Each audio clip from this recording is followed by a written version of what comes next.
नमस्कार विद्यार्थी मित्रांनो, मी आदिनाथ सुरनर आपल्या सर्वांचं लोकसेवा अकॅडमीमध्ये स्वागत करतो। तर विद्यार्थी मित्रांनो, आजच्या थंबनेलवरून तुम्हाला कळून चुकलेलं असेल की आज आपण कशाविषयी चर्चा करणार आहोत। बघा, तर आज आपण इथिक्स पेपरमधील प्रश्नांचे उत्तरलेखन नेमकं कशा प्रकारे करावे याविषयी सविस्तर चर्चा करू। तर बघा विद्यार्थी मित्रांनो, आता परीक्षा जेमतेम 20-22 दिवसावर येऊन ठेपलेली आहे। तर मी अशी अपेक्षा करतो की तुम्ही इथिक्सच्या एक बेसिक रीडिंग्स केलेल्या असतील। मग आता तुम्ही इथिक्सवर आन्सर रायटिंग करत असाल, मग त्या आन्सर रायटिंगला कुठेतरी एक डायरेक्शन भेटावं आणि त्यामध्ये इम्प्रूव्हमेंट व्हावी यासाठी हा आपला एक छोटासा प्रयत्न असेल, ज्यामधून आपण उत्तरलेखन कसं करायला पाहिजे, इनोव्हेटिव्ह उत्तरलेखन कसं करायला पाहिजे, जेणेकरून आपल्याला इतरांपेक्षा जास्त मार्क्स भेटतील यासाठी आपण कशाप्रकारे प्रयत्न करू शकतो। त्याचबरोबर शैली कशाप्रकारे ॲडव्हान्स पद्धतीने लिहू शकतो याविषयी आजच्या सेशनमध्ये सविस्तर चर्चा करू।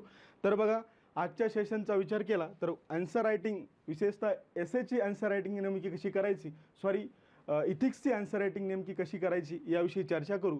मग इथिक्सचा विचार केला तर आपल्याला माहीत आहे की बाबा एकूणात 7वा पेपर आणि सामान्य अध्ययनचा 4था पेपर म्हणजे इथिक्स आहे, आणि ज्याचा आपल्याला अशा प्रकारे आयोगाने स्लॅबस प्रोव्हाइड केलेला आहे, ज्यामध्ये नीतिशास्त्र आणि मानवी परस्पराभिमुखता सुरुवातीला आहे, त्यानंतर पुढे अभिवृत्ती, त्यानंतर नागरी सेवकासाठी अभियोग्यता आणि मूलभूत मूल्ये, त्याचबरोबर भावनिक बुद्ध्यांक म्हणजेच इमोशनल इंटेलिजन्स, त्याचबरोबर भारत जगत, नैतिक विचारवंत तत्त्वज्ञानाचे योगदान, त्याचबरोबर लोकप्रशासनातील सार्वजनिक नागरी सेवा आणि नैतिकता, आणि शेवटी प्रशासनातील सभ्यता व या सर्व टॉपिक्सवर आपल्याला केस स्टडीज विचारल्या जातील। ज्या विद्यार्थी मित्रांना स्लॅबस समजण्यास अडचण येत असेल तर त्या सर्व विद्यार्थ्यांना मी सांगू इच्छितो की आपण शॉर्ट इंट्रोडक्शन सिरीजच्या माध्यमातून जनरल स्टडीज 1, 2, 3, 4 या सर्व जनरल स्टडीजचा स्लॅबस डिकोड करण्याचा प्रयत्न केलेला आहे। त्यामध्ये each and every topics decode केलेला आहे, तो पाहावा आणि आपला स्लॅबसवरील होल्ड वाढवावा। बघा, तर बघा आता पुढे आपण नेमकं कशा प्रकारचे प्रश्न येतात आणि आपल्याला ते प्रश्न कशा प्रकारे लिहिले पाहिजे, त्याचे इंट्रोडक्शन कशा प्रकारे असायला पाहिजे, त्याचबरोबर त्याची मेन बॉडी कशा प्रकारची असायला पाहिजे, त्याचबरोबर कन्क्लुजन कशा प्रकारचं असायला पाहिजे याविषयी सविस्तर माहिती पाहू। त्याचबरोबर आपण उत्तरामध्ये कशा प्रकारे इनोव्हेशन घेऊन येऊ शकतो, ज्यामध्ये डायग्रॅम असतील, फ्लोचार्ट्स असतील, अंडरलाईन असतील, त्याचबरोबर एक्झाम्पल कशा प्रकारे कोट करू शकतो याविषयी सविस्तर चर्चा करू। बघा, तर आता आपण सुरुवातीला एक प्रश्न घेतलेला आहे, जो यामधील सर्व प्रश्न UPSCमध्ये आतापर्यंत विचारलेल्या प्रश्नांचा संदर्भ घेऊन सांगण्याचा प्रयत्न केलेला आहे मी, जेणेकरून तुम्हाला अशा प्रकारचे प्रश्न आले तर उत्तर लिहिताना समस्या येणार नाहीत। बघा, आता पहिला प्रश्न बघू, मग त्या प्रश्न काय आहे, त्याची डिमांड काय आहे आणि त्याचं उत्तरलेखन कशा प्रकारे करायला पाहिजे याविषयी पाहू। बघा, सुरुवातीला नैतिक मूल्य म्हणजे काय, तर नैतिक मूल्य म्हणजे काय, समाजातील नैतिक मूल्य निर्धारित करणारे घटक कोणते ते ओळखा। आता प्रश्न 2 भागामध्ये आपल्याला विभागायचा आहे आणि 2 भागाला देखील व्यवस्थित जस्टिस द्यायचं आहे, जेणेकरून आपल्याला चांगले मार्क्स येतील। बघा, मग सुरुवातीला आपल्याला नैतिक मूल्य म्हणजे काय हे स्पष्ट करायला पाहिजे, त्याचबरोबर नैतिक मूल्य निर्धारित करणारे घटक कोणते आहेत ते देखील आपल्याला उत्तरामध्ये मेन्शन करणं गरजेचं आहे। मग इंग्लिशमध्ये पाहू, what is the meaning of ethical value, त्याचबरोबर identify the key factor that determine ethical value in a society. तर बघा, आता याचं उत्तरलेखन आपल्याला नेमकं कसं करायचं आहे। मग सुरुवातीला आपल्याला इंट्रोडक्शन करायला पाहिजे, त्यानंतर मेन बॉडी आणि त्यानंतर कन्क्लुजन। मग इंट्रोडक्शनमध्ये आपण काय देऊ शकतो, तर बघा नैतिक मूल्य म्हणजे काय त्यासंबंधी माहिती देऊ शकतो। जसं की नैतिक मूल्य ही अशी मानके आहेत, आपल्याला अंडरलाईन करायचे काही महत्त्वपूर्ण बाबींना। नैतिक मूल्य ही अशी मानके आहे जी एखाद्या समाजाला सामान्य व्यक्तीला सांगतात की त्या समाजाने किंवा व्यक्तीने काय करावे, काय करू नये।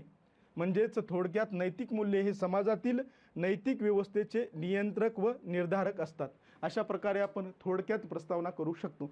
मग प्रस्तावना करायची म्हटलं तर भलं खूप काही लिहिण्याची गरज नाही, आपल्याला शॉर्ट बट स्मार्ट या पद्धतीने काय करायचे, थोडक्यात प्रस्तावना करायची, ती जेमतेम 3-4 ओळीची असायला पाहिजे, ज्यामध्ये आपण सांगितलं की नैतिक मूल्य काय आहेत, मग त्याची मानके। नैतिक मूल्य म्हणजे अशी मानके जी एखाद्या समाजाला किंवा सामान्य व्यक्तीला सांगतात की त्या समाजाने किंवा त्या व्यक्तीने काय कशा प्रकारे वागायला पाहिजे आणि काय करायला पाहिजे, काय करू नये. त्याचबरोबर नैतिक मूल्य ही समाजातील नैतिक व्यवस्थेचे नियंत्रक व निर्धारक असतात. अशा प्रकारे आपण आता प्रस्तावना केली. त्यानंतर पुढे बघा, आता या प्रश्नाच्या मुख्य भागाकडे आपण वळायला पाहिजे. मुख्य भाग, आणि ॲक्च्युअली हे तुम्हाला समजण्यासाठी मी इथं प्रस्तावना, मुख्य भाग, समारोप लिहिले आहे. ॲक्च्युअल परीक्षेमध्ये आपल्याला ही लिहायची गरज नाही आणि लिहू पण नका. त्यानंतर पुढचा भाग, नैतिक मूल्य निर्धारित करणारे घटक. मग नैतिक मूल्य निर्धारित करणारे कोणते घटक आहेत, मग अशा प्रकारे आपण आकृतीच्या माध्यमातून ते तिथं मेन्शन करू शकतो. ज्यामध्ये बघा, भौगोलिक परिस्थिती असेल, लोकसंख्या, धार्मिक घटक, लिंग गुणोत्तर, आर्थिक घटक, शिक्षण. अशा प्रकारे जर आकृती तुम्ही तिथे मेन्शन केली, लिहिली, तर तुम्हाला इतरांपेक्षा जास्त मार्क्स येतील. त्यानंतर पुढे आता आपण हे निर्धारित करणारे कोणते घटक आहेत हे आता पॉईंट फॉर्मॅटमध्ये लिहिले पाहिजे, जेणेकरून उत्तर चेक करणाऱ्यांना त्या बाबी किंवा त्यावेळी खूप असं अवघड वाटणार नाही. तुमचं उत्तर एक स्पष्ट, सोपं दिसून येईल बघा. मग आता आपण जे निर्धारित करणारे घटक आकृतीमध्ये मेन्शन केले होते तेच आता आपल्याला इथे एक्सप्लेन करायचे. मग पहिल्या ह्याच्यामध्ये आपण काय करू शकतो, विशिष्ट प्रदेशातील भौगोलिक परिस्थिती, तेथील तापमान, सुपीक जमीन इत्यादी विविध नैतिक मूल्याच्या विकासास काय ठरतात, आधार ठरतात. मग यामध्ये आपण काय म्हटलंय बाबा, भौगोलिक परिस्थिती, तिथलं तापमान, सुपीक जमीन, अशा प्रकारे एक मुद्दा मांडला. मग त्याचं उदाहरण देखील देणे खूप गरजेचे आहे. दीक्षा पेपरमध्ये शक्य होईल तितके जास्तीत जास्त उदाहरणे देण्याचा प्रयत्न करा, जेणेकरून तुमचे उत्तर ऑथेंटिक वाटेल. मग इथे आपण काय उदाहरण देऊ शकतो की बाबा, ओसाड जमिनीमध्ये मांसाहाराचा कल अधिक, तर थंड जमिनीमध्ये, थंड प्रदेशामध्ये मादक पदार्थ, दारूचे सेवन केले जाते आणि त्या प्रदेशामध्ये त्यानुसार नैतिक मूल्य ठरतात बघा. त्यानंतर बघा, नैतिक मूल्याच्या विकासामध्ये लोकसंख्या महत्त्वाची आहे. मग आपल्याला इथं लोकसंख्येला अंडरलाईन करायचं, इथं भौतिक परिस्थितीला अंडरलाईन करायचं. मग लोकसंख्या महत्त्वाची आहे. मग त्याचं उदाहरण आपल्याला देता आलं पाहिजे की बाबा, ज्या समाजात लोकसंख्या कमी त्या समाजामध्ये गर्भपात स्वीकारला जात नाही. मग हे एक नैतिक मूल्य आहे, आपल्याला सांगू शकतो. त्यानंतर लिंग गुणोत्तर यासाठी जबाबदार आहे. मग याचं उदाहरण आपण देऊ शकतो की ज्या समाजामध्ये लिंग गुणोत्तर असंतुलित आहे तेथे बहुपतित्व सारख्या परंपरा आपल्याला दिसून येतात. त्यानंतर बघा पुढे, समाजात नैतिक मूल्याच्या विकासामध्ये आर्थिक घटकांची भूमिका महत्त्वाची आहे. मग याचं आपण उदाहरण देऊ शकतो की जसं की भांडवलशाही असलेल्या देशात व्यक्तीला अधिक महत्त्व असते, तर सामाजिक योगदानाची इच्छा कोण करतात, तर समाजवादी देश करतात. अशा प्रकारे आपण पॉईंट फॉर्मॅटमध्ये आणि त्यांचं उदाहरण देऊन तुम्ही जे मत मांडणार आहे त्याला पुष्टी दिली तर तुमचं उत्तर अधिक समर्पक वाटेल. त्याचबरोबर काही महत्त्वपूर्ण वर्ड्स असतील त्यांना आपल्याला अंडरलाईन करायचे आहेत. त्यानंतर पुढे, धार्मिक घटकानुसार देवदेवतावरील श्रद्धा किंवा धर्म इत्यादी समाजाचे नैतिक मूल्य ठरवतात. मग त्याचं उदाहरण आपण असं देऊ शकतो की धार्मिक ग्रंथामध्ये व्यक्तीने कसे वागले पाहिजे याचा उल्लेख आहे. त्यानंतर पुढे, कायदा व तत्त्वज्ञान हे देखील काय करतात, नैतिक मूल्य ठरवण्यात महत्त्वाची भूमिका बजावतात बघा. त्याचबरोबर शिक्षणाद्वारे व्यक्ती विविध नैतिक मूल्ये आत्मसात करतो, त्यामुळे हा देखील एक महत्त्वाचा घटक आहे. त्यानंतर पुढे, कुटुंब, शिक्षक, परिसर यांचे नैतिक मूल्य निर्धारित करण्यात महत्त्वाचे योगदान आहे, कारण याद्वारे अधिक गोष्टी आपल्याला आत्मसात करायला मदत होते. अशा प्रकारे आपण मेन बॉडी पॉईंट फॉर्मॅटमध्ये लिहिली, त्याचबरोबर काही महत्त्वपूर्ण शब्दांना अंडरलाईन केलं, त्याचबरोबर जे मुद्दा मांडणार आहात त्यांना उदाहरणाद्वारे आपण त्याला पुष्टी देण्याचा प्रयत्न केला, ज्यामुळे आपलं उत्तर अधिक समर्पक वाटेल. त्यानंतर पुढे आता आपण याचं शॉर्ट बट स्वीटमध्ये कन्क्लुजन करू शकतो. तर असं म्हटलं शकतं की अशा प्रकारे समाजात नैतिक मूल्यांनी परिपूर्ण बनणाऱ्या विविध नैतिक मूल्यांच्या निर्मितीमध्ये अनेक घटक गुंतलेले असतात हे स्पष्ट होते. काय होतं, अनेकदा विद्यार्थी वेळेअभावी इंट्रोडक्शन, मेन बॉडी तर लिहितातच, परंतु वेळेअभावी कन्क्लूड करण्याचं विसरून जातात किंवा घाईकडून त्यांच्याकडून अनावधानाने ते राहून जातं. परंतु काय होतं, याचं कुठंतरी आपल्याला गुण मिळवण्यामध्ये निगेटिव्ह इम्पॅक्ट पडल्याचं दिसून येतं. अशा प्रकारे आपण क्वेश्चनमधील सर्व बाबीला जस्टिस देत सुरुवातीला इंट्रोडक्शन असेल, त्यानंतर नैतिक मूल्य ठरणारे घटक असतील ज्यामध्ये आपण डायग्रामचा वापर केला, त्यानंतर आपण अंडरलाईन्स केल्या, त्याचबरोबर उदाहरणांचा वापर केला आणि यामध्ये पॉईंट फॉर्मॅटमध्ये आपण उत्तर लिहिण्याचा प्रयत्न केला आणि शेवटी काय केलं, कन्क्लूड केलं. अशा प्रकारे आपण समर्पक उत्तर देऊ शकतो, जेणेकरून आपल्याला जास्तीत जास्त मार्क्स येतील. त्यानंतर दुसऱ्या प्रश्नाकडे वळू बघा. यामध्ये काय म्हटलं की अभियोग्यतेची व्याख्या करा. प्रश्नाचा पहिला भाग काय, अभियोग्यतेची व्याख्या करा. तुमच्या मते चांगल्या नागरी सेवकामध्ये कोणत्या प्रकारची अभियोग्यता असायला पाहिजे. ओपिनियन बेस्ड क्वेश्चन आहे. मग ज्याचं उत्तर आपल्याला 150 शब्दात लिहायचे आणि 10 गुणासाठी हा प्रश्न आहे. मग यामध्ये सुरुवातीला प्रश्नाची 2 भागात किंवा जितकं प्रश्नाची डिमांड आहे त्यानुसार आपल्याला तो प्रश्न तोडायचा आहे आणि त्यानुसार त्याचं उत्तर द्यायचं आहे. सुरुवातीला आपल्याला अभियोग्यतेची व्याख्या करा म्हणजे इथं सांगायला पाहिजे.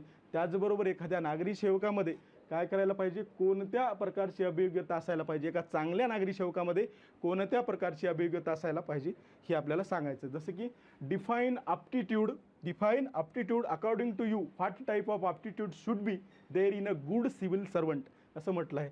मग आता आपल्याला यात सुरुवातीला इंट्रो, देन मेन बॉडी आणि देन कन्क्लूज असं करायचं आहे. बघा सुरुवातीला आपण ह्याचं इंट्रोडक्शन कशा प्रकारे करू शकतो. बघा अभियोग्यता म्हणजे काय, तर अभियोग्यता या शब्दाला डिफाईन करू शकतो. अभियोग्यता म्हणजे काय, विशिष्ट काम किंवा कृती करण्याची नैसर्गिक क्षमता होय. अभियोग्यता म्हणजे काय, तर विशिष्ट काम किंवा कृती करण्याची एक नैसर्गिक क्षमता होय. ही अनुवंशिक असते. त्याचबरोबर आता इथे काय लक्षात ठेवायचे, छोटी छोटी वाक्य बनवायचेच ज्यामुळे परीक्षकाला वाचताना देखील ताण येणार नाही आणि आपली भाषा सोपी सरळ वाटेल. त्याचबरोबर अभियोग्यता ही विशिष्ट काम किंवा कृती करण्याची नैसर्गिक क्षमता होय. ही अनुवंशिक असते. ही व्यक्तीची सामाजिक प्रतिष्ठा ठरवण्यात महत्त्वाची भूमिका पार पडते. त्यानंतर चांगल्या अभियोग्यतेसाठी कौशल्य व प्रशिक्षण दोन्ही आवश्यक आहे. अशा प्रकारे आपण इंट्रोडक्शन करू शकतो. त्यामध्ये आपण नैसर्गिक क्षमता, सामाजिक प्रतिष्ठा, कौशल्य, प्रशिक्षण या महत्त्वपूर्ण शब्दांना अंडरलाईन करू शकतो. ज्यामध्ये सुरुवातीला आपण अभियोग्यतेची व्याख्या डिफाईन केली आहे आणि त्याच संबंधित काही महत्त्वपूर्ण माहिती देण्याचा प्रयत्न केलेला आहे. त्यानंतर बघा अभियोग्यतेचं महत्त्व देऊ शकतो आपण, ज्यामध्ये योग्य अभियोग्यतेमुळे व्यक्ती संपूर्ण शक्तीने काम करतो. त्यानंतर विशिष्ट क्षेत्रात श्रेष्ठत्व आणि उत्कृष्टता गाठण्यात मदत होते. योग्य अभियोग्यतेमुळे काय होतं, तर विशिष्ट क्षेत्रात श्रेष्ठत्व आणि उत्कृष्टता गाठण्यात मदत होते. त्याचबरोबर नवीन कौशल्य आत्मसात करण्यासाठी देखील अभियोग्यता मदत करते. त्याचबरोबर विशिष्ट क्षेत्रातील आपली कारकीर्द यशस्वी करण्यासाठी देखील आपल्याला अभियोग्यता तितकीच गरजेची आहे. अशा प्रकारे आपण अभियोग्यतेचं महत्त्व 3-4 मुद्द्यामध्ये लिहू शकतो. त्याचबरोबर आपण क्वेश्चनचा पुढचा भाग म्हणजेच नागरी सेवकासाठी खालील अभियोग्यता असणे गरजेचे आहे, ज्यामध्ये आपण आकृतीच्या फॉर्मॅटमध्ये भाषेवर प्रभुत्व, संवाद कौशल्य, उच्च तर्कशक्ती, आकलन, अंडरस्टँडिंग या अशा प्रकारे आपण लिहू शकतो, ज्यामुळे आपलं उत्तर इनोव्हेटिव्ह वाटेल. त्यानंतर पुढे आपण पॉईंट फॉर्मॅटमध्ये जे आकृतीमध्ये दिले ते डिफाईन करू शकतो, ज्यामध्ये बघा अवघड विधानांचा अर्थ अनेक वेळा काय होतं, कायदे, अधिनियम, धोरणे हे अवघड भाषेत असतात. मग ते अवघड विधाने ते काय सर्वसामान्यांना समजेल अशा सोप्या व पारदर्शक भाषेत करण्याची क्षमता नागरी सेवकाकडे असायला पाहिजे. मग भाषिक कौशल्य त्याकडे असणे तितकेच गरजेचे आहे. त्यानंतर बघा नागरी सेवकाला काम करताना उच्च दर्जाची काय तर्कशक्ती असणे गरजेचे आहे. नागरी सेवक जर काम करत आहे तर त्याच्याकडे काय असायला पाहिजे, तर उच्च दर्जाची तर्कशक्ती. त्याचबरोबर नागरी सेवक काय करू शकतो, अचूक निर्णय घेण्याची आणि समस्या सोडवण्याची क्षमता त्याच्याकडे असायला पाहिजे. त्याचबरोबर मूलभूत गणित व आकडेवारी समजून घेण्याची क्षमता त्याच्याकडे असायला पाहिजे. त्याचबरोबर संप्रेषण व संवाद कौशल्य नागरिकाकडे असणे महत्त्वाचे आहे आणि आपल्या आजूबाजूला आणि जगातील घटना परिस्थिती समजून घेण्यासाठी त्याची सवय असायला पाहिजे, तशा प्रकारची हॅबिट असायला पाहिजे. आणि ह्या सर्व बाबी आपल्याला ॲप्टिट्यूडमधून, अभियोग्यतेमधून इम्प्रूव्ह होताना दिसतात. मग अशा प्रकारे आपण एका चांगल्या नागरी सेवकामध्ये अभियोग्यता काय होण्यासाठी, तर चांगल्या नागरी सेवकामध्ये कोणत्या प्रकारच्या अभियोग्यता असायला पाहिजे, तर आपल्याला असं सांगता आलं पाहिजे की बाबा त्याच्याकडे भाषेवर प्रभुत्व, संवाद कौशल्य, तर उच्च तर्कशक्ती, आकलन क्षमता, त्याचबरोबर काय तर समस्या सोडवण्याची क्षमता आणि परिस्थिती व समस्या जाणून घेण्याची सवय जगभरातील किंवा इतर आजूबाजूच्या. अशा प्रकारे आपण पॉईंट फॉर्मॅटमध्ये उत्तर देऊ शकतो, जेणेकरून आपलं उत्तर अधिक समर्पक वाटेल.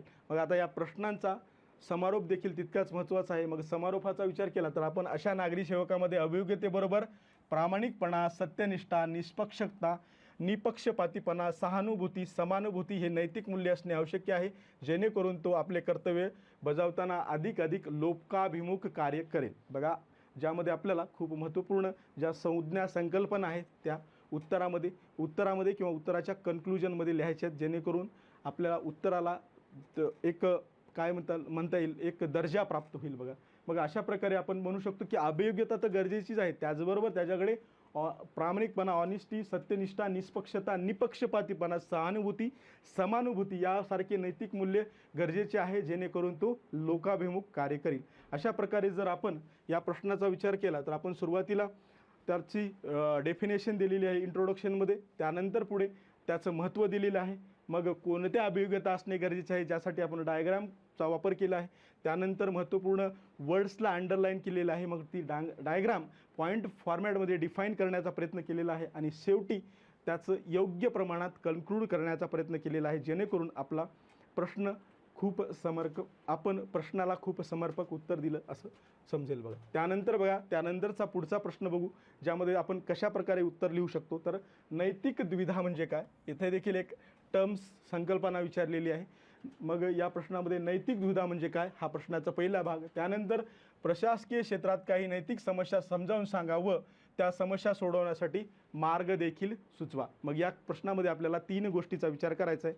सुरुवातीला नैतिक द्विधा म्हणजे काय, मग प्रशासनात कोणत्या नैतिक समस्या आहेत आणि त्या नैतिक समस्या सोडवण्यासाठी कोणकोणते मार्ग आहेत ह्या देखील सांगायचं आहे. इथे काय म्हटलं, what is the ethical dilemma, what is an ethical dilemma, mention some ethical dilemmas found in public administration and also suggest a way to address these dilemmas. मग आपण याचं इंट्रोडक्शन कसं करू शकतो, तर आपण इथिकल डायलेमा म्हणजेच नैतिक द्विधा याला डिफाईन करून इंट्रो करू शकतो, ज्यामध्ये नैतिक द्विधा म्हणजे अशी परिस्थिती ज्या ठिकाणी नैतिकता समजून घेऊन तो नैतिक निर्णय घेऊ शकत नाही. इथिकल डायलेमा म्हणजे काय, तर अशी परिस्थिती ज्या ठिकाणी नैतिकता समजावून घेऊनही तो एखादा व्यक्ती नैतिक निर्णय घेऊ शकत नाही. नैतिक पेचप्रसंगाच्या काळात उपलब्ध पर्यायामध्ये गुंतागुंत निर्माण होते, त्यामुळे नैतिक मानकाचे उल्लंघन होते. यामध्ये 2 पैकी 1 पर्याय निवडताना दुसरा डावलला जाण्याची शक्यता अधिक आहे. अशा प्रकारे आपण सुरुवातीला नैतिक द्विधा म्हणजेच इथिकल डायलेमाची व्याख्या दिलेली आहे आणि त्या संबंधित काही महत्त्वपूर्ण बाबी स्पष्ट केलेल्या आहेत. त्यानंतर पुढे मुख्य भाग. मग आता नेमक्या नैतिक द्विधा कोणत्या आहेत, तर बघा नैतिक द्विधेचा वापर केला तर आपण अशा फॉर्मॅटमध्ये घेऊ शकतो, ज्यामध्ये अनुकंपा विरुद्ध वस्तुनिष्ठता म्हणजे जनरली काय होतं, अनुकंपा, करुणा, दया म्हणजे आणि वस्तुनिष्ठता. सपोज एक सरकारी कामामध्ये एखाद्या गरजू व्यक्तीला मदत करायची आहे, परंतु कायद्यानुसार त्याला मदत करता येत नाही, परंतु दयेचा वापर कुठून करून किंवा करुणाचा वापर करून आपण त्याला मदत करतो. यामध्ये कुठंतरी आपल्याला कॉन्फ्लिक्ट, इथिकल डायलेमा होताना दिसतात. अगदी त्याचप्रमाणे कायदेशीर विरुद्ध नैतिक कृत्य, साध्य विरुद्ध साधन, हेतू विरुद्ध परिणाम, स्वहित विरुद्ध सार्वजनिक हित, व्यक्तिगत विरुद्ध व्यावसायिक हित, अशा प्रकारे आपल्याला दैनंदिन जीवनामध्ये नैतिक द्विधांचा सामना करावा लागतो. मग अशा प्रकारे आपण नैतिक द्विधा कोट करू शकतो. मग यामध्ये नक्की कोणत्या तत्वाला प्राधान्य द्यावे हेच समजत नाही असं आपण इथं लिहिलं तर समर्पक वाटेल. त्यानंतर प्रशासकीय क्षेत्रातील नैतिक द्विधा कोणत्या आहेत त्या पाहू आणि त्यावर पुढे उपाय काय आहेत, अशा प्रकारे आपल्याला या उत्तराला जस्टिस द्यायचं आहे. मग प्रशासकीय क्षेत्रातील नैतिक द्विधा म्हणजेच समस्या, नैतिक समस्या कोणत्या आहेत, तर बाबा नागरी सेवकाच्या मूल्यामध्ये विरोधाभास, जसं की उदाहरणार्थ पारदर्शकता विरुद्ध गुप्तता, वचनबद्धता. अनेक वेळा त्याला पारदर्शकपणे काम करावं लागते, तर अनेक वेळा त्याला गुप्त किंवा सिक्रेटली काम करावे लागते. मग यामध्ये कुठेतरी आपल्याला इथिकल डायलेमाज किंवा विरोधाभास होताना दिसतो. त्याचबरोबर व्यावसायिक नैतिकता विरुद्ध पर्यवेक्षी अधिकाऱ्याकडून आलेले अन्यायकारक आदेश. बघा, व्यावसायिक नैतिकता किंवा पर्यवेक्षी अधिकाऱ्याकडून आलेले अन्यायकारक आदेश म्हणजे कायद्यानुसार करा असं एकीकडं सांगितलं जातं आणि दुसरीकडं वरून वरिष्ठाच्या आदेशानुसार त्यांच्या मनमानी पद्धतीने काम करून घेतलं जातं. अशा प्रकारे आपण पाहू शकतो. त्याचबरोबर वैयक्तिक मूल्याविरुद्ध वरिष्ठाकडून सूचना, यामुळे कधीकधी विवेकाचे संकट निर्माण होते. अशा प्रकारे आपण समस्या म्हणजेच नैतिक समस्या, नैतिक द्विधा स्पष्ट करू शकतो. त्याचबरोबर यावर काय उपाय करायला पाहिजेत, तर बघा नागरी सेवेमध्ये सेवेच्या मूल्यामध्ये संघर्ष उद्भवल्यास तर प्रशासकीय आचारसंहितेचा वापर करायला पाहिजे. तर विविध क्षेत्रामध्ये आपण पाहतो की तेथे ॲडमिनिस्ट्रेटिव्ह कोड असतात, म्हणजेच प्रशासकीय आचारसंहिता असते. मग त्यामध्ये दिलेलं असतं की बाबा अशा पेचप्रसंगाच्या डायलेमाच्या काळामध्ये कशा प्रकारे ॲक्शन घ्यायला पाहिजे, त्यानुसार आपण काम करू शकतो. त्याचबरोबर प्रशासकीय नियमाचे स्पष्ट ज्ञान असते. एखाद्या नागरी सेवकाकडे त्या संबंधी प्रशासनासंबंधी व्यवस्थित ज्ञान असेल तर तो देखील परिस्थिती, ती समस्या योग्यपणे हाताळू शकतो. त्यानंतर पुढे बघा कायदेशीर पदानुक्रम म्हणजेच नैतिक कोंडी सोडवण्यास उपयुक्त ठरू शकते. मग कायदे कशा प्रकारे एखादी कोंडी, एखादी डायलेमा सोडवण्यासाठी उपयुक्त ठरतात. बघा सुरुवातीला राज्यघटना म्हणजे संविधान, त्याचबरोबर कायदे नियम याचा वापर करून देखील आपण काय करू शकतो तर एथिकल डायलेमाज सोडू शकतो. त्याचबरोबर व्यापक हिताच्या तत्वावर आधारित निर्णय घेणे. जनरली काय होतं की बाबा अनेक ठिकाणी नॅरो माइंडसेट किंवा ब्रॉड माइंडसेटचा वापर करण्याचा प्रश्न उद्भवतो, तेव्हा आपल्याला काय करायला पाहिजे तर व्यापक हिताच्या म्हणजेच सर्वांच जास्तीत जास्त कल्याण कशा प्रकारे होईल अशा प्रकारे निर्णय घ्यायला पाहिजे, ज्यामध्ये सुरुवातीला राष्ट्रीय हिताला प्राधान्य द्यायला पाहिजे, त्यानंतर सामाजिक आणि शेवटी कौटुंबिक हिताला प्राधान्य द्यायला पाहिजे. अशा प्रकारे आपण उत्तर लिहू शकतो. त्याचबरोबर नैतिक मूल्यांचा वापर करणे. आपण डे टू डे व्यवहारामध्ये कुटुंब, समाज, शिक्षण इत्यादी माध्यमातून जी मूल्ये आत्मसात करतो, मग त्या नैतिक मूल्यांचा वापर करून आपल्याला अशा प्रकारच्या समस्या सोडवता येतात. त्यामध्ये तटस्थता, निपक्षपातीपणा, वस्तुनिष्ठता अशा प्रकारच्या मूल्याचा आपण वापर करू शकतो. मग अशा प्रकारे आपण सुरुवातीला काय केलं आहे बघा, इंट्रोडक्शन केलं, त्यानंतर ज्यामध्ये इथिकल डायलेमाज काय हे एक्सप्लेन केलं, त्यानंतर नैतिक द्विधा कोणत्या आहेत त्या आकृतीच्या माध्यमातून सांगितल्या, त्यानंतर नैतिक द्विधा नेमक्या कोणत्या, नैतिक समस्या कोणत्या त्या देखील सांगितलं, त्यांची उदाहरणे सांगितली, त्याचबरोबर त्यावर काय उपाय करायला पाहिजे हे देखील सांगितलं आणि त्या संबंधित उदाहरणे देखील कोट केली. शेवटी बघा याचं आपण अशा प्रकारे समारोप करू शकतो की अशा प्रकारे नैतिक द्विधा व प्रशासनातील नैतिक समस्या अस्तित्वात आहेत, त्याचे निराकरण करणे केवळ एकात्मिक नैतिक मानकाद्वारे केले जाऊ शकते. अशा प्रकारे आपण काय करू शकतो, कन्क्लूड करू शकतो, जेणेकरून आपण यामध्ये संपूर्ण क्वेश्चनच्या भागांना जस्टिस देण्याचा प्रयत्न केलेला आहे. त्याचबरोबर आपण इनोव्हेशन ज्यामध्ये अंडरलाईन्स, आकृत्या आणि उदाहरणांचा खूप मोठ्या प्रमाणात वापर केला. प्रश्न बघा, प्रश्नामध्ये काय म्हटलं की गुरु नानक देव यांच्या मुख्य शिकवणी काय होत्या, गुरु नानक देव यांच्या मुख्य शिकवणी काय होत्या, त्याचबरोबर समकालीन जगतात त्यांची प्रासंगिकता स्पष्ट करा. यामध्ये आपल्याला 10 गुणासाठी हा प्रश्न विचारलेला आहे आणि हा प्रश्न आपल्याला 150 शब्दामध्ये लिहायचा आहे. मग यामध्ये सुरुवातीला आपल्याला काय लिहायचं आहे तर गुरु नानक देव यांच्या काही महत्त्वपूर्ण शिकवणी होत्या त्या स्पष्ट करायच्या, त्याचबरोबर त्याची आजच्या जगतामध्ये कशा प्रकारे प्रासंगिकता आहे ते देखील आपल्याला लिहायचं. यामध्ये बघा, what were the major teaching of Guru Nanak Dev, explain their relevance in the contemporary world. बघा, मग आता या प्रश्नाची प्रस्तावना आपण नेमकी कशा प्रकारे करू शकतो. मग प्रस्तावनेमध्ये आपण गुरु नानक देवाविषयी माहिती देऊ शकतो. मग यामध्ये आपण लिहू शकतो की बाबा, शीख धर्माचे संस्थापक गुरु नानक देव यांनी दिलेली शिकवण ही समकालीन जगतासाठी अत्यंत समर्पक आहे. त्याचबरोबर त्यांनी समाजात अनिष्ट रूढी परंपरा यावर हल्ला केला व सामाजिक समतेचा काय केला, पुरस्कार केला. अशा प्रकारे आपण थोडक्यात प्रभावी प्रस्तावना करू शकतो, ज्यामध्ये आपण सांगितलं की बाबा ते शीख धर्माचे संस्थापक होते, त्याचबरोबर त्यांची शिकवण ही आजच्या देखील समकालीन जगतासाठी तितकीच उपयुक्त आहे. त्याचबरोबर त्यांनी अनिष्ट रूढी परंपरा यावर हल्ला केला, म्हणजेच त्यांचं कुठंतरी निर्मूलन करण्याचा प्रयत्न केला आणि सामाजिक समतेचा पुरस्कार केला. अशा प्रकारे आपण काय करू शकतो, इंट्रोडक्शन करू शकतो. त्यानंतर बघा पुढे, आता इंट्रोडक्शन नंतर आता या प्रश्नाचं मुख्य भाग कशा प्रकारे लिहू शकतो तर बघा, गुरु नानक देवाची शिकवण. मग यामध्ये आपण आकृतीच्या माध्यमातून त्यांच्या काही महत्त्वपूर्ण शिकवणी येऊ शकतो की ज्यामध्ये एक देव म्हणजेच एक ओंकार, आंतरधार्मिक संवाद, समानता व सामाजिक सौहार्द, समानता व सामाजिक सौहार्द, त्यानंतर निस्वार्थ सेवा आणि विधी व अंधश्रद्धा नाकारणे. अशा प्रकारे आपण काय करू शकतो, त्यांच्या शिकवणी आकृतीच्या माध्यमातून स्पष्ट करू शकतो, ज्यामध्ये एक देव, आंतरधार्मिक संवाद, समानता व सामाजिक सौहार्द, निस्वार्थ सेवा, विधी व अंधश्रद्धा नाकारणे. मग आता आपण या आकृतीमधील जे काही मुद्दे मांडले, ज्या काही शिकवणी मांडलेल्या आहेत त्या इथे एक्सप्लेन करू शकतो, ज्यामध्ये एक देव एक ओंकार.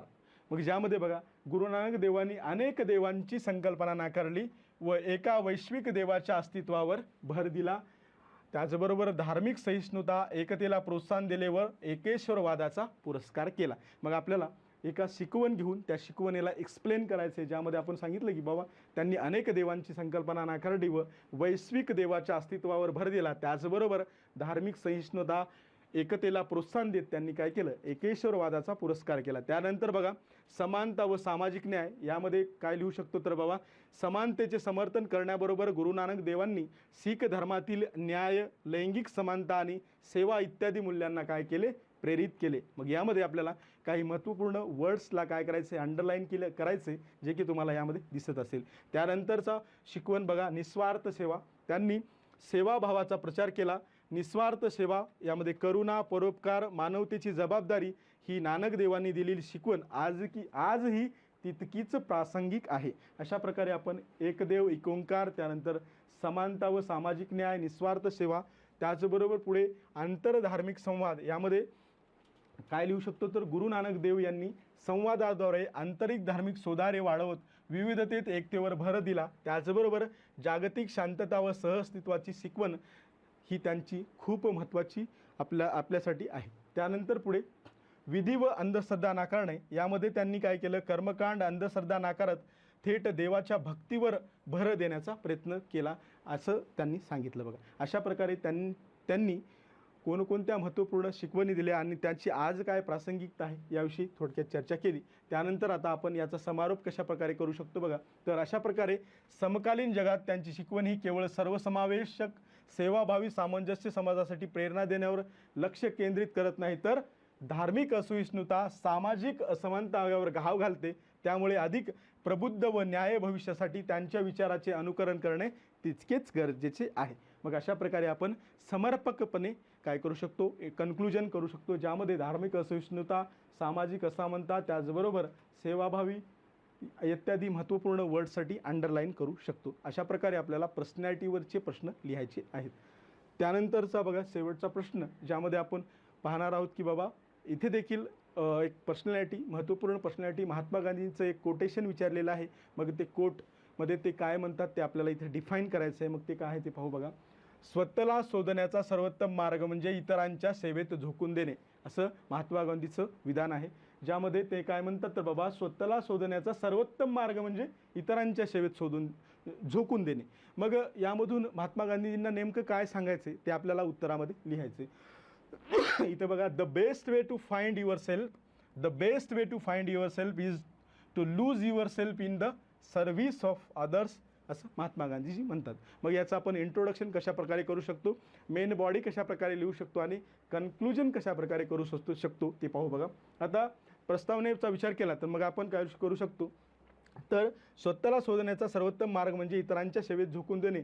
यामध्ये स्वतःचा शोध म्हणजे स्वतःचा शोध घेण्याचा खरा अर्थ आपल्याला शारीरिक, मानसिक, बौद्धिक गुणांचा शोध घेणे हा नसून मानवी अस्तित्वाचा हेतू जाणून घेणे, अशा प्रकारे लिहू शकतो. त्यानंतर यासाठी गांधीजी म्हणतात की स्वशोधण्याचा सर्वोत्तम मार्ग म्हणजे इतरांची सेवा. यामध्ये आपण स्व असेल, इतरांची सेवा असेल, मानवी अस्तित्वाचा हेतू जाणून घेणे इत्यादी महत्त्वपूर्ण वर्ड्सला अंडरलाईन करू शकतो. त्यानंतर पुढे बघा, मग आता या वाक्याच्या माध्यमातून, या विधानाच्या माध्यमातून गांधीजी काय सांगण्याचा प्रयत्न करतात हे आपल्याला आता मेन बॉडीमध्ये लिहायचं आहे. मग आपण असं लिहू शकतो की याद्वारे गांधीजी सांगण्याचा प्रयत्न करतात की, मग आता पॉईंट फॉर्मॅटमध्ये आपल्याला इथं मेन बॉडी लिहायची आहे. मग यामध्ये नंबर 1, ज्यामध्ये समाजाच्या अस्तित्वावर आपले अस्तित्व अवलंबून असते, कारण सर्वोदय होईल तेव्हाच आपण सर्व विकसित होऊ. जोपर्यंत आपण काय दुसऱ्याला मदत करणार नाही, दुसऱ्याच्या मदतीसाठी धावून जाणार नाही, तोपर्यंत आपला सर्वांगीण विकास होणार नाही, असं त्यांचं म्हणणं आहे. त्याचबरोबर आपल्या प्रगतीचा मार्ग हा चारित्र्याच्या उत्कृष्टतेवर अवलंबून आहे आणि चारित्र्याची प्रगती तेव्हाच होईल जेव्हा आपण समाजाच्या संदर्भात कृतीच्या प्रभावाचे आकलन करायला शिकले पाहिजे. अशा प्रकारे आपण देऊ शकतो की बाबा आपल्या प्रगतीचा मार्ग हा चारित्र्याच्या उत्कृष्टतेवर अवलंबून आहे आणि चारित्र्याची प्रगती ही बघा तेव्हाच होईल जेव्हा आपण समाजाच्या संदर्भात आपल्या कृतीच्या प्रभावाचे आकलन करायला काय केले पाहिजे, शिकले पाहिजे, असं आपण पॉईंट फॉर्मॅटमध्ये लिहू शकतो. त्याचबरोबर त्यांचं मत आहे की बाबा मी या भावनेकडे न पाहता आपण काय करायला पाहिजे, तर आपण या भावनेकडे जायला पाहिजे. मी न करता आपण सर्वजण एक आहोत आणि आपण सर्व मिळून पुढे जाऊ, सर्वांगीण विकास करू, अशा प्रकारे विचार करायला पाहिजे, असं त्यांना यामधून म्हणायचे. त्याचबरोबर महात्मा गांधीजींनी सत्य, अहिंसा, न्याय हे गुण तेव्हाच अंगीकारले जेव्हा शोषित वर्गाच्या कल्याणाच्या मार्गावर ते चालले. त्यानंतर पुढे त्यांनी काही महत्त्वपूर्ण पर्सनॅलिटीज असतील त्या काळातील महान सुधारक नेते यांचं देखील उदाहरण दिलं. मग ते देखील आपण उदाहरण कोट करू शकतो, ज्यामध्ये त्यांचं मत होतं की बाबा गौतम बुद्धांनी आपले संपूर्ण जीवन मानव जातीच्या कल्याणासाठी अर्पण केले, जे की आपल्या प्रश्नामध्येच विचारलं की बाबा स्वतःला शोधण्याचा मार्ग सर्वोत्तम मार्ग म्हणजे इतरांच्या सेवेत झोकून देणे. मग स्वतःला शोधण्यासाठी काय केलं तर इतरांच्या सेवेत झोकून दिल्याचे उदाहरण आपण पाहू शकतो, ज्यामध्ये गौतम बुद्ध असतील, त्याचबरोबर स्वामी विवेकानंद, राजाराम मोहन राय यांनी समाजाच्या कल्याणासाठी शिकवण दिली. त्याचबरोबर मदर तेरेसा यांच्या मते आयुष्य हे इतरांसाठी जगले पाहिजे असं देखील आपण उदाहरणामध्ये उत्तरामध्ये लिहू शकतो, ज्यामध्ये आपण सुरुवातीला इंट्रोडक्शन केलेलं आहे. त्याचबरोबर आपण पॉईंट फॉर्मॅटमध्ये 6-7 मुद्दे दिलेले आहेत. त्याचबरोबर शेवटी आता आपण याचं कन्क्लुजन कशा प्रकारे करू शकतो बघा. अशा प्रकारे महात्मा गांधीजींनी विविध महापुरुषांची उदाहरणे देत म्हणतात की स्वतःला शोधण्याचा सर्वोत्तम मार्ग म्हणजे स्वतःला इतरांच्या सेवेमध्ये झोकून देणे. अशा प्रकारे आपण देखील स्टेटमेंट टाईप क्वेश्चन्सवर उत्तरे लिहू शकतो. त्यामुळे आय होप तुम्हाला आज आपण जे काही 4-5 प्रश्न बघितले आहेत त्यावरून एक आयडिया आली असेल की बाबा उत्तर लेखनामध्ये इंट्रोडक्शन, मेन बॉडी, कन्क्लुजन, त्याचबरोबर काही व्हॅल्यू ऑडिशन बाबी जसं की आपण डायग्राम्सचा वापर असेल, एक्झाम्पल्सचा वापर असेल, अंडरलाईन्स करणे, त्याचबरोबर उत्तराचं फॉर्मॅट म्हणजे प्रेझेंटेशन कशाप्रकारे असायला पाहिजे, ज्यामध्ये आपण काय करायला पाहिजे की बाबा जनरल स्टडीजच्या पेपरमध्ये पॉईंट फॉर्मॅटमध्ये उत्तरे लिहायला पाहिजे, जेणेकरून आपण त्यामध्ये मल्टी डायमेन्शनचा कव्हर करू शकतो आणि आपलं उत्तर अधिक प्रभावी वाटू शकतं. त्यामुळे आय होप सर्व विद्यार्थी मित्र अशा प्रकारचे उत्तरं लिहून आपलं इथिक्स पेपरमधील सर्व प्रश्न व्यवस्थित सोडवतील आणि जास्तीत जास्त मार्क घेतील. सर्व विद्यार्थ्यांना परत एकदा परीक्षेसाठी खूप खूप शुभेच्छा. इथेच थांबतो. धन्यवाद.